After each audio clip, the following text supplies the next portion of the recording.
सब छाया में बैठे हो। इस छाया के लिए किसी ने लड़ाई लड़ी थी। प्यास तो नहीं लगी, लगती है तो पानी मिलता है। इस पानी के लिए किसी ने लड़ाई लड़ी थी। रोटी गरम गरम खा के आए हो, पेट भरा हुआ है, भूखे नहीं सोते, इसके लिए किसी ने लड़ाई लड़ी थी। सुबह सुबह बच्चा कहता है bye bye papa mummy bye bye, school जाता है। इस स्कूल के लिए किसी ने लड़ाई लड़ी थी। जिसने लड़ाई लड़ी उसको चप्पलों के पास बैठाया गया था, लेकिन उससे सौगंध खाई थी कि मैं मेरी पीढ़ियों को चप्पलों के पास नहीं बिठाने दूंगा। जिसने लड़ाई लड़ी थी उसको स्कूल में टिफिन से दूर रहना पड़ा था, उसको नलके से पानी पीने की मनाही थी। टीचर उसकी स्लेट को कॉपी को छूता नहीं था। लेकिन क्या आपके साथ ऐसा होता है? नहीं होता। किसने कीमत चुकाई? क्या आपने चुकाई? क्या आपने इस आजादी की कीमत चुकाई थी? नहीं चुकाई आपने इस आजादी की कोई कीमत नहीं चुकाई। आप पॉकेट में सुविधाएं ले रहे हैं, लेकिन यदि बदले में अगर आप आज भी नहीं चुकाते तो मैं आपको गद्दार कहूंगा। गद्दार वो गद्दार जो बाबा साहब के साथ गद्दारी करता है, वो गद्दार जो भारतीय संविधान के साथ गद्दारी करता है, वो गद्दार जो अपने देश के साथ गद्दारी करता है।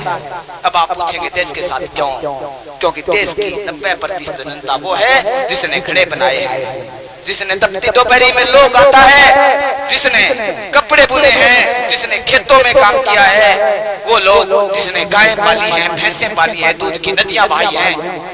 अगर आपका पढ़ना, आपका लिखना उस आदमी के कारवां को आगे नहीं ले जाता तो मैं आपको बेकार औलादी कहूंगा बाबा साहब की। इसलिए सौगंध खाइए कि जब भी आप पानी पिए आप बताएं अपने बच्चे को कि ये पानी मुझे बाबा साहब के संघर्ष की बदौलत मिला। साथियों मैं झूठी नहीं कह रहा, जब गांधी जी दांडी यात्रा कर रहे थे नमक के लिए, तब बाबा साहब पहाड़ पे पानी के लिए लट खा रहे थे। उन्होंने हाथ तुड़ाया था, आपने तुड़ाया था? किसी ने तुड़ाया हाथ पानी के लिए? बाबा साहब ने तुड़ाया था। और उस वक्त जब गांधी जी नमक के लिए, कानून के लिए लड़ रहे थे, कानून तोड़ने के लिए लड़ रहे थे। आपके लिए नमक जरूरी है कि आपके लिए पानी जरूरी है, ये आप देखिए। तो उसकी कीमत चुकाएगा कौन? वो संघर्ष कौन सा? आप अपने एक बच्चे को बड़े छाती से लगाते हैं। बाबा साहब ने 4 संतानें खोई थी।